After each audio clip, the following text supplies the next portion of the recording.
In order to elicit requirements, you first need to understand and learn where you can get those information. And that's why we're going to talk about requirement sources now. There are roughly three kinds of requirement sources. First, stakeholders. Second, document. And third, systems in operation. Stakeholders, we defined in previous videos, are people or organizations that influence the requirements of a system, users, operators, architects, testers, and so on. Then you can also learn a lot from documents because they contain important information that can provide requirements. Sometimes you need to rely on standards, other times you have legal documents. It could also be that there are already some requirement documents existing. You could also learn something from error reports of legacy systems that you have to replace and similar. And then third of all, if you have a legacy system, you can of course also study that legacy system. What does it do well? What does it do in a bad manner? What can be improved? Why should it be improved? What's the reason why it's supposed to be replaced? So there are a lot of things to learn from those three main sources. What type of knowledge do you want to gain? You would like to understand previous functions that are supposed to be replaced with this system. So secretary organized meetings could be a previous functionality. You also want to learn about problems. Stages of the organization is not recognizable for everyone, takes too long. You would like to learn about the objectives of new functional system. What are they supposed to achieve? Being more transparent, being faster, being more sustainable. Factors of success would be interesting, as well as basic system architecture. How many components, partitioning, how to install stuff, and so on and so on. So those are like information pieces. This is not the complete and comprehensive list, but it gets you an idea of what we are looking at. You also should consider a realistic solution. System is gathering data, people are solving problems, and consequences and risks involved with the decisions made. Who are your typical stakeholders? I mean, first of all, your customers, the actual and potential customers, the project leader, the business managers, everyone who you as a requirements engineer could call a customer. Then once your customer has bought and installed and deployed the product that you're building, you have hopefully users. If it's a continuous upgrade of a system, you might have old and new users. Sometimes you only have new users. Very often users and customers have a certain overlap because the customer also uses its own project or product, so there are some overlaps.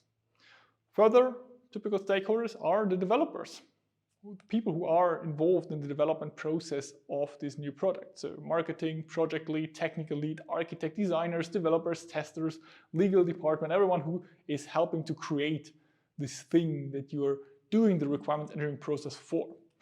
They may be in different locations, they may be in competing divisions, they may have all those different words that they use to describe the same thing. We talked about those before, but all of this has in common that it makes your job more difficult. And this is also why requirements engineers are paid quite well, because most of the time the job is really difficult. The significance of stakeholders and getting the right stakeholders is usually underestimated, because you as a requirements engineer are looking for someone who will tell you like how the project is supposed to feel like, how it's supposed to be used, what it can do. And usually no one really has time to talk to you, so they give you someone who has like a vague experience with that. You would like to talk to the product manager or to the lead for this product, but you get the replacement or some kind of an intern or whatever, and then you get wrong requirements because it's just not the right person to talk to. But your stakeholders are the main sources of your requirements, so you really have to get the right stakeholders. No replacements for your stakeholders, not the wrong stakeholders, and of course also not missing any stakeholders, because missing stakeholders usually lead to missing requirements. And this, in consequence, then leads to change requests. And the later a change request appears, the more expensive is it to change this requirement and subsequently all the already implemented functionalities that go hand in hand with that requirement. Something that makes your life even harder is the fact that not all stakeholders are equally important to the success of the project, but most of them think that they are the most important thing that makes this project either fail or succeed. And therefore you have to prioritize them, but never tell them what priority they are. They're all top priority for you. They're all the most important people for you. So don't ever tell them you're less important. And also to keep a list of who is involved and what is their purpose, maintain a checklist for all of your stakeholders. And maintain that list, use a table or a spreadsheet to handle stakeholder data.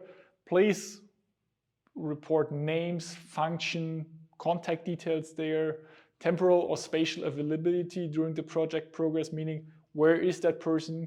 If it's in a different time zone, then you also have time zone restrictions. What's the relevance of that stakeholder? Area and extent of the expertise of the stakeholder could be relevant, and also the interests regarding the project. What are the goals of each and every specific stakeholder? And you need to also maintain your good relationships with your stakeholders. So first, create good relationships with your stakeholders because they are the most important source of requirements for you.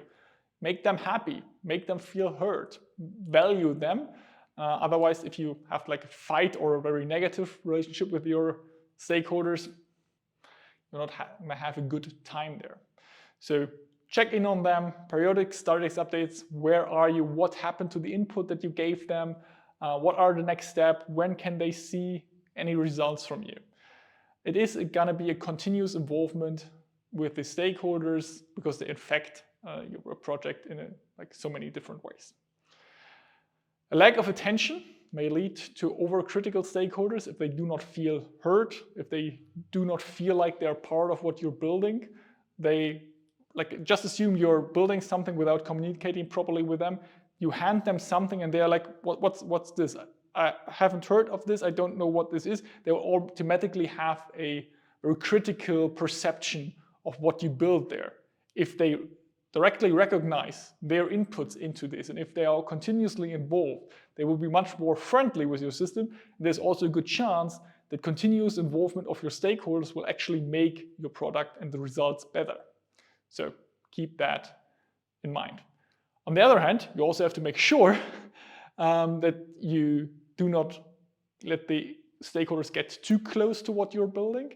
And you also sometimes have the problem that stakeholders might not be motivated from the beginning, so you have to motivate them. Maybe they love the existing legacy system because they only have 5 more years to work, and why should they now go through the stress and all the work time necessary to get used to a new system? So there will be different parties and different people with different motivation among your stakeholders. The requirement engineer supports project management with convincing stakeholders of the benefit of a certain product. Once people are convinced that it has benefit for them, they are automatically more happy to help and more motivated. You should always make sure that you have some kind of agreement with the stakeholders. Best case, a formal agreement is usually the most useful because it helps you to avoid misunderstanding and disputes regarding competence. So write it down, write everything down. Such agreement should include the task, like what is someone supposed to do? What are their responsibilities? Who has managerial authority? I don't want to say it doesn't make sense if you have to get a full consensus and everything, but often, especially in corporation, it's much easier if there's like a person who decides in case there is like a conflict or any other problems, that you have one person who has the authority to say, okay, we have 5 options. I decide we're going to do option A for reasons X, Y, and that. Also, keep individual goals in mind. Communication paths, like how do you communicate a certain milestone was reached or the result of a meeting, and also please consider feedback loops. So here are the notes from the meeting that we had last Monday. Those were the requirements elicited from this meeting. Did I get this right? If not, please let me know and annotate the following PDF file with your thoughts.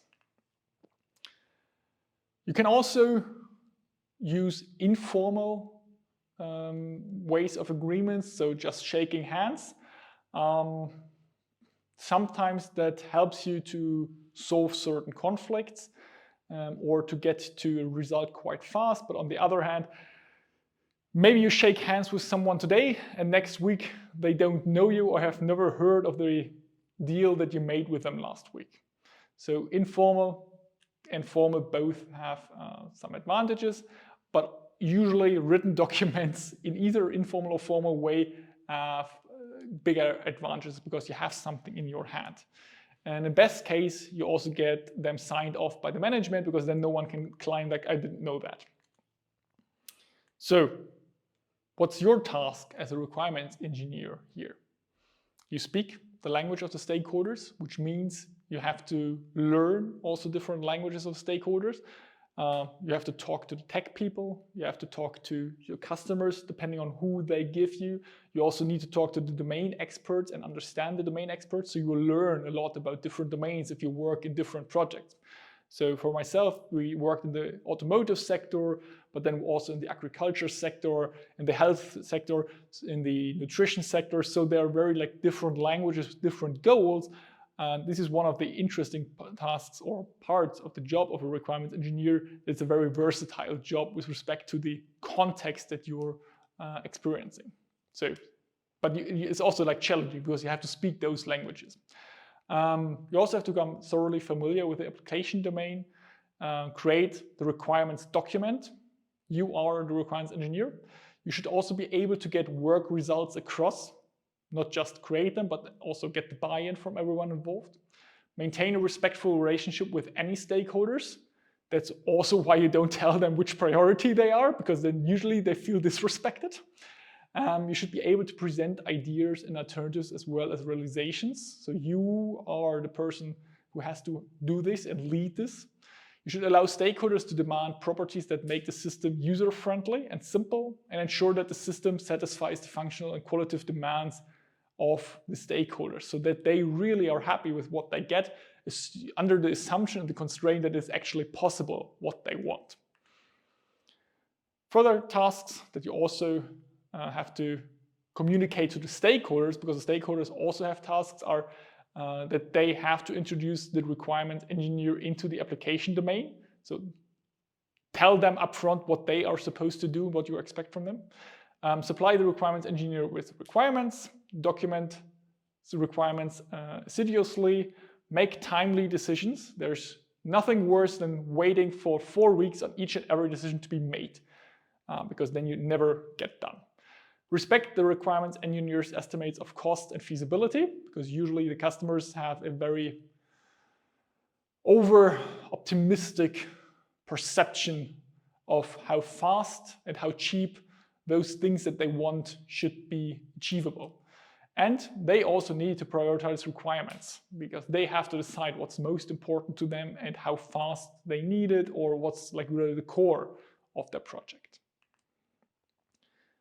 Furthermore, they have to inspect the requirements that have been elicited by the requirements engineer and documented in the documents.